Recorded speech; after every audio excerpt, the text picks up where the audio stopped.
Hello everyone, thanks for joining us for another edition of Texas Insider TV brought to you by SpeedStream. I'm Jim Cardle.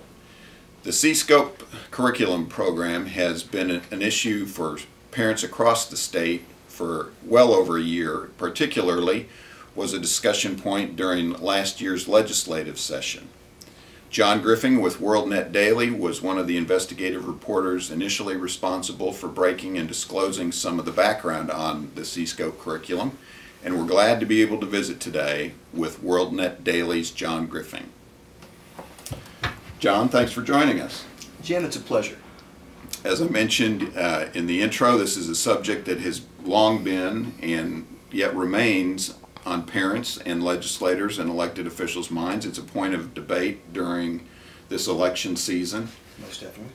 Tell us a little bit first, if you would, though, before we get to CSCOPE. WorldNetDaily, some of our listeners have likely heard about it, but tell us about WorldNetDaily if you can real quick. Well, Jim, first of all, thanks for having me on the program. WorldNetDaily is the largest alternative conservative media news source on the web and has been such since 1997. Millions of hits per week. This is a worldwide publication as well. We have readership in other nations, the European Union 15, for example, even Russia. So this is a publication that has done an end run, so to speak, around the establishment press. And we feel like we're able to provide more reliable information because we're operating without the typical censorship you see in other outlets. And around probably a little bit longer than most would think of, as you mentioned there. And then getting down into the CSCOPE debate, there's been some confusion lately. Some reports say that it is not in the Texas schools, it's prohibited, it's illegal.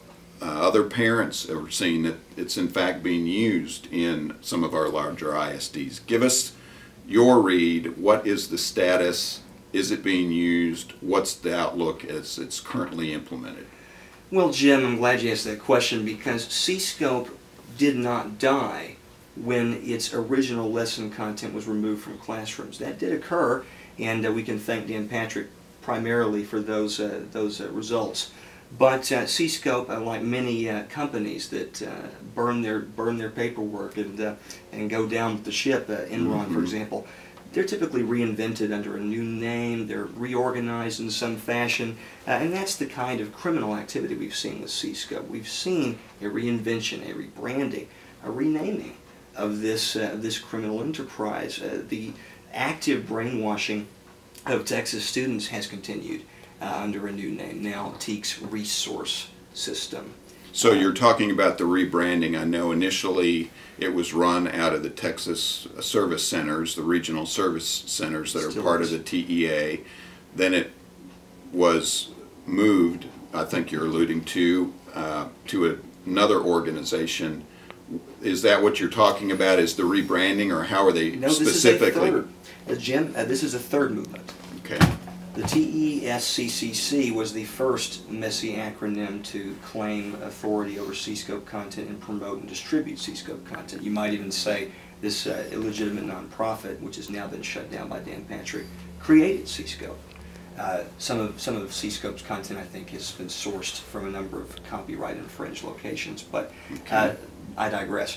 The big issue now is that we have a third movement, a third rebranding, a third renaming, an act of desperation to continue to keep this ideologically driven content in our classrooms, and that should concern Texans.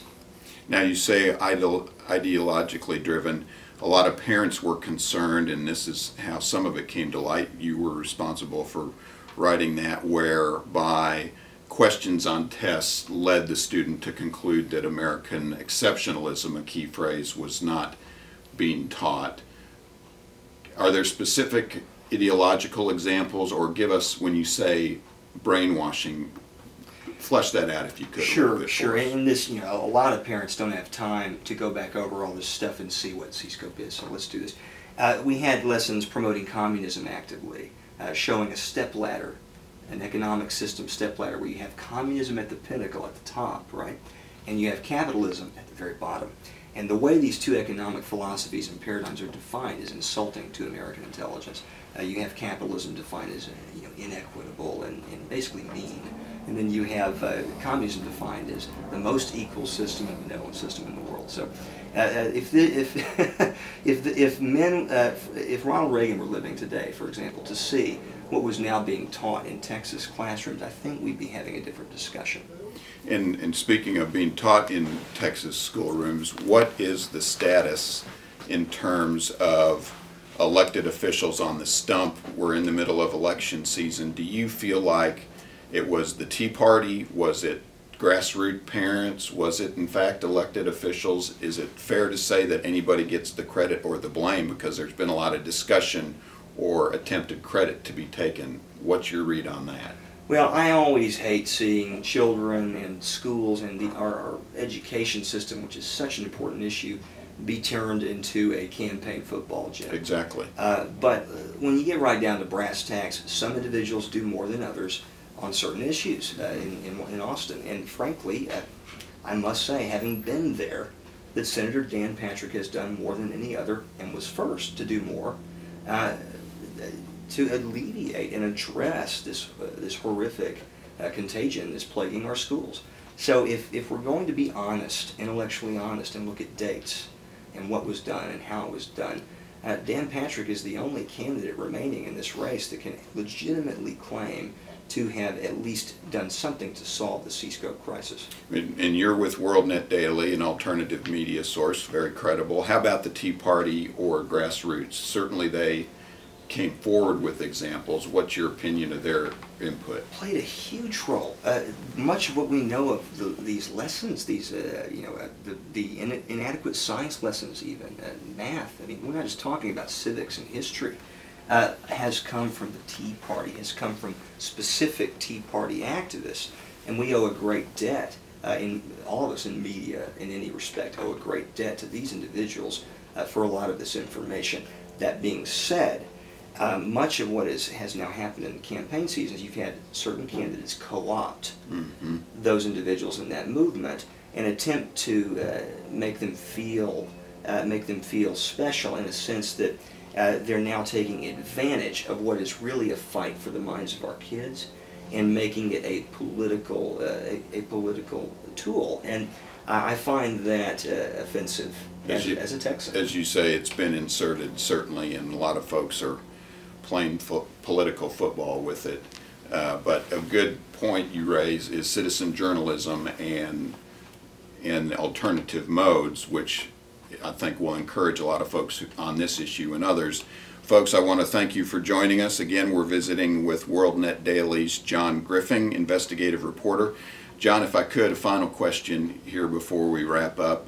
We've talked about some of the background that's led to it being exposed, perhaps where it is or is not being used. Specifically, can you give us two questions here? Can you give us some examples of school districts that are perhaps still using CSCOPE, number one, and then number two, what do we expect from here for CSCOPE in the future? Well, and I'll name one in particular that is pretty defiant in its continued use of CSCOPE lessons, and that's Hudson ISD. And some recent data from the annual review of our school districts in Texas reveal that their scores and their ratings as a district have dropped severely. When we have defiant districts that are essentially refusing to respect Texas law, Texas public policy, in a sense the same lawlessness we see out of D.C. Because it is now in statute, the legislature passed it. Correct. For school districts not to use CSCOPE. And to submit to review of any lesson content, period, at the end. Okay. When we have such defiance, it begs the question, how long can we let this continue, especially when schools and districts that are using this flawed and deficient curriculum tool are seeing their scores fall, their testing performance suffer. I mean, end of course exams. Every single CSCOPE district has had failing performance on end of course exams, and the entire model in Texas is to prepare students for end of course exams.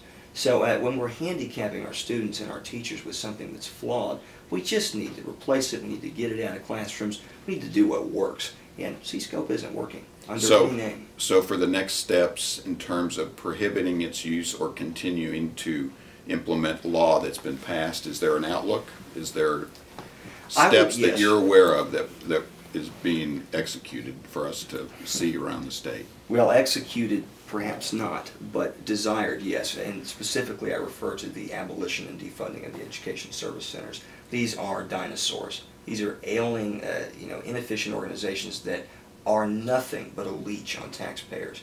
And when they're creating pro-communist, pro-Islam lessons and introducing these to our children, I see no useful reason to retain these organizations. So we need to start there. Don't review poison. It's poison. You can't fix it. Go ahead and get rid of it. I'd like to see the State Board of Education have a larger role in education, as was once the case, but not at the expense of bad and toxic lesson content remaining in classrooms. Well, speaking of expense, we're going to keep our expenses in mind and wrap it up there, folks. We've been visiting with WorldNetDaily's John Griffing, investigative reporter. We sure appreciate you joining us for another edition of Texas Insider TV. Remember to tune back in the future for possibly additional visits with John. We'll have to have you back. Appreciate you coming in. Thanks, Jim. Remember, folks, you're either an insider or you're not. I'm Jim Cardle. Thanks for joining us.